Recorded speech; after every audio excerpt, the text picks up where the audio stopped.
Okay, so this is my, I guess, research assignment video for my observation. So basically, I observed 3 different days. I'm probably going to talk about my first 2 days right now. I'm going to work, that's why my hair's still wet. So, um, I observed 3 different days. My first day I observed in Morris, Illinois. It was at a middle school. I'm going to get certified middle school and high school. So I thought for this project observing middle school and high school in terms of motivation would be very interesting to see, which I did find. I did kind of conclude a couple things about just simply age as being a big factor for student motivation and, what they think about education.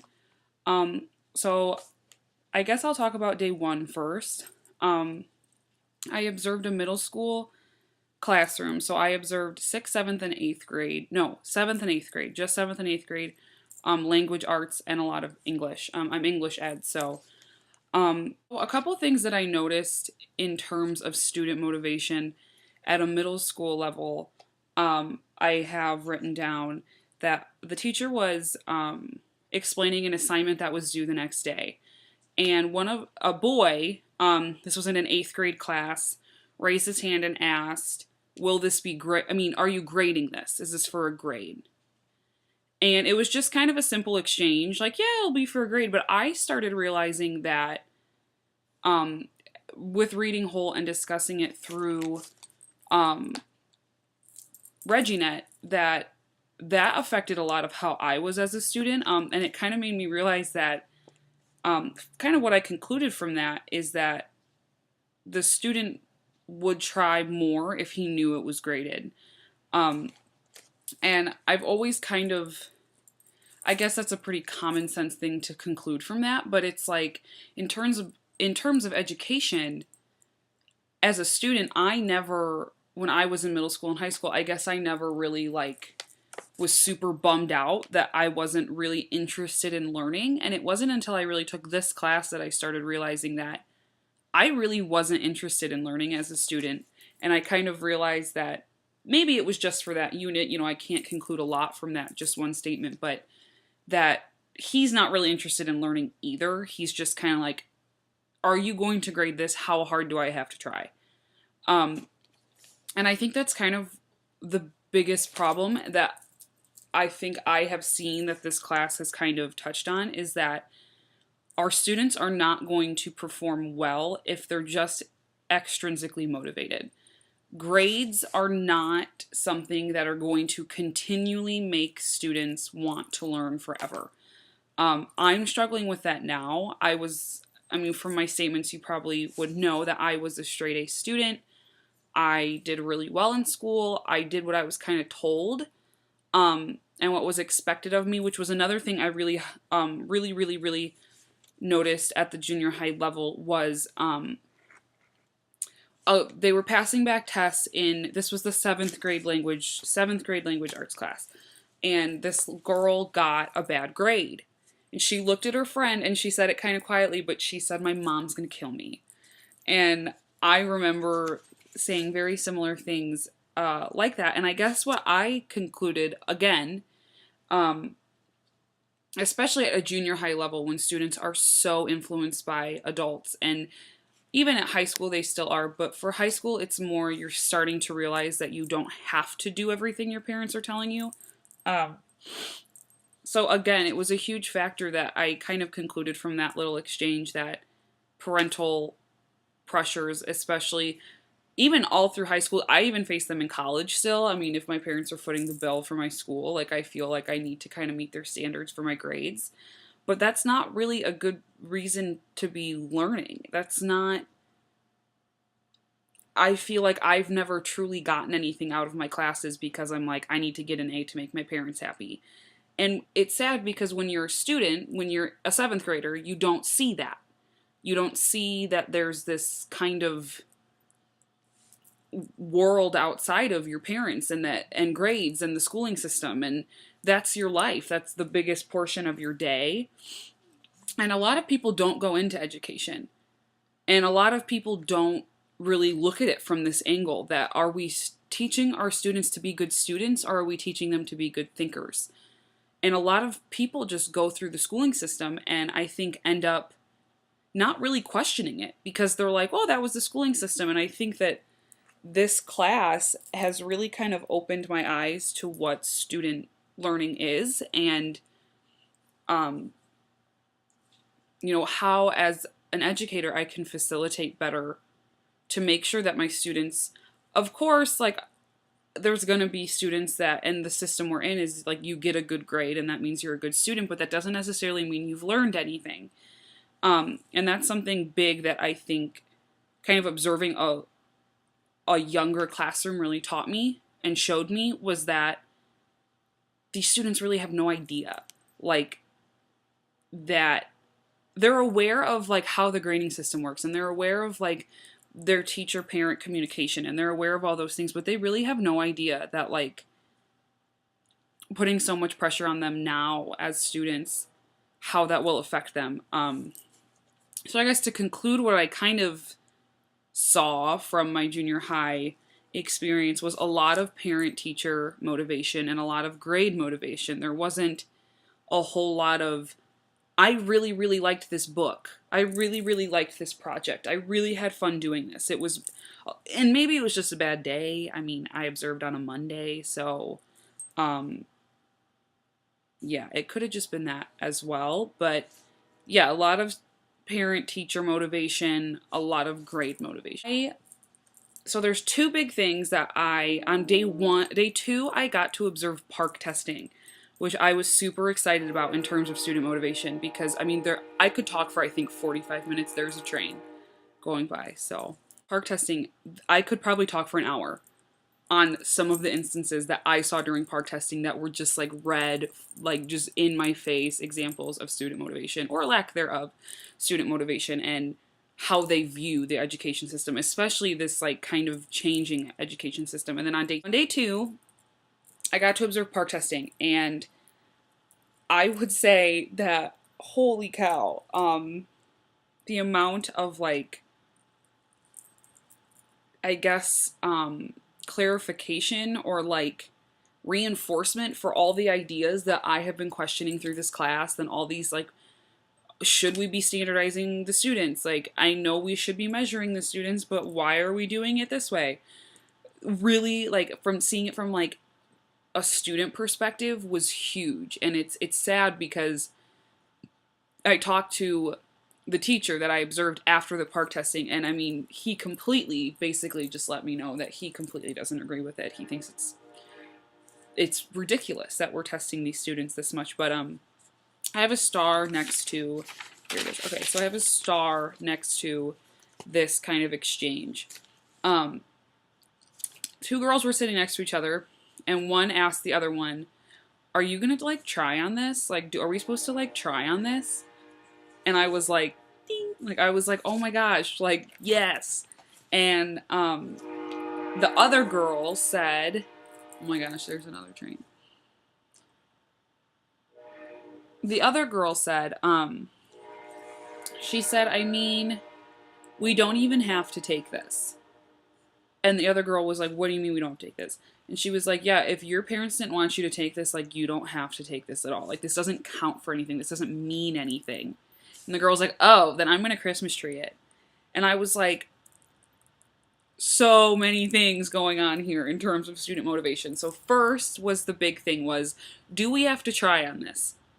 So obviously, from the general setting of the student standpoint, they did not have a lot of interest in sitting there and taking an hour and a half long park test. And I don't blame them. So the other student saying, you do know that your parents could have like signed off on this and like then you don't have to take it. That's again a huge instance of, if my parents say I need to do this thing in an educational setting and I need to get this grade and I need to do this, then I'm going to do it. And then when this other girl kind of heard this confirmation of like, we don't have to do this, it doesn't mean anything. So then I started kind of questioning, well, okay, so what is this girl referring to in meaning? What I kind of assumed what she meant. And I guess when I took the Prairie State Achievement. We didn't take, I mean, I didn't do park testing. Common Core wasn't a thing yet. I knew that these scores were not going to affect my grade that I immediately saw in my grade book. I knew that it wasn't going to affect my class ranking. I knew it wasn't going to affect anything other than this kind of foreign concept of my name on a sheet. So even me being a really good student as a high school student, I did not care about these tests. I really didn't, and I kind of did it because I remember like my parents would be like super proud if I like scored in like the 90th percentile. And so what I kind of concluded that this girl meant was that these tests don't mean anything in terms of they don't immediately affect her. So therefore she's not going to try as if they would.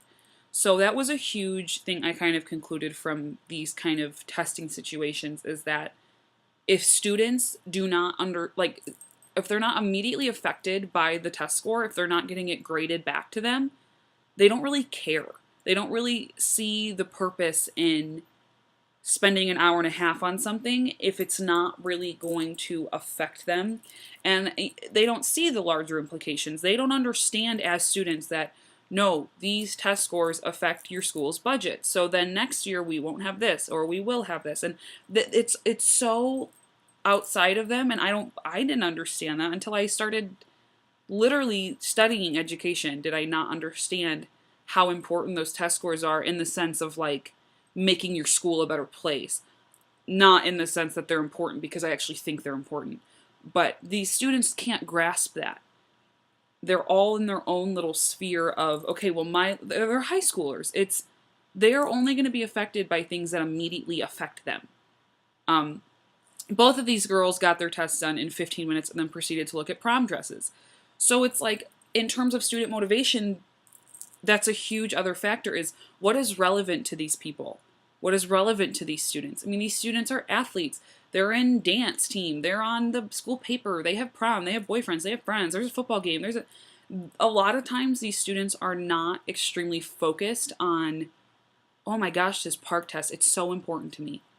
And I think that's a huge thing that us as educators have to understand, is that these students are people. They're little people. I mean, they're young, blooming people. They're going to be citizens of society at some point. And I think a lot of times we try to like compartmentalize them into things that we can control and things that we can measure. And that's, I think, the complete wrong approach to this in terms of student motivation. They know that. They are able to understand, all I am in terms of this park test is a number on this list.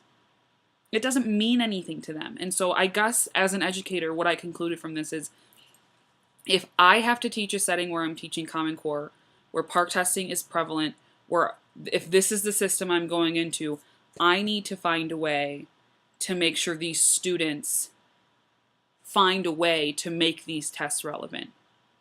And if their parents don't want them to take them, that's fine. But the students that are going to take them, it's like us as educators, not just the park tests, all Common Core testing, all measuring, all tracking, all anything, we need to find a way to make these students understand that maybe they aren't just a number, which is really hard to do because looking at it as an educator, I'm like, this system makes all my students just look like a number. And so I struggle, and I guess I need to continue to find ways. And it's tough because it's such a new topic that there isn't a lot of research on it. I mean, I am doing the research, I guess, as a student on how is Common Core and how is park testing affecting students. Like, I am doing it. There aren't a lot of people doing it, I'm sure, at this point, because it was just implemented, a year and a half, 2 years ago? So it's kind of tough to find resources on, like, how to make my students not feel like they're just a number on, So I guess that's one of the biggest things. I don't know if that makes sense. I kind of rambled there, but I guess that was a huge thing I did notice in park testing. I'm going to talk about day 3 of my observation. And basically, On day 3, in terms of student motivation, I kind of got to view two separate classrooms. Well, it was the same classroom, but two separate classes.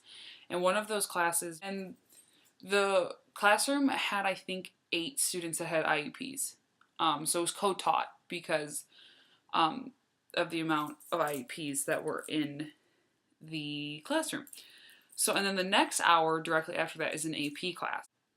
A lot of students were forgetting their notebooks. A lot of students were forgetting the assignment. A lot of students didn't do the assignment, etc., etc. So I guess it doesn't mean the students aren't motivated in other aspects of their life, but in terms of their academic setting, they didn't seem very motivated. There was one student that came back, and the teacher who was co-teaching, he's the special ed, he specializes in IEP teacher, I came to find out, he told his student, this is the 4th assignment you have not given me, and he was like, I don't care. He's like, I don't understand why you think telling me like how many assignments I've missed, it's gonna make me want to do my assignments more. And I was like, I wrote that down because it was a huge indicator that grades and assignment sheets aren't good enough for some kids. That is not enough reason for them to try. And so, the question as an educator that I really kind of ask myself is, how am I going to reach these kids? Because a lot of times I think in terms of student motivation in the way that I did as a student, which was, okay, I want to get an A. But not, actually a good percentage of kids aren't like that. So how are we going to motivate the students that aren't just driven by class rank and by their GPA? So in comparison to the AP course, it wasn't just a bunch of kids worried about their grades in there, which I'll kind of add at the end a little bit more about that. But one things I did see is they were discussing the book, and they were discussing it very well, and it was because before the class started, I wrote down that 2 of the 7, there's only 7, said I really, really liked this book, and they were talking about it before class. So in terms of motivation towards them, I felt like they were more motivated to talk about something that they enjoyed. It was a really good observation to make that, if you give students something relevant or something that they want to read or something that they don't feel like is homework, they're going to enjoy it more. And I mean, they discussed it at a college level about a novel because they had annotated their book and they had underlined parts because they really seemed to like the book.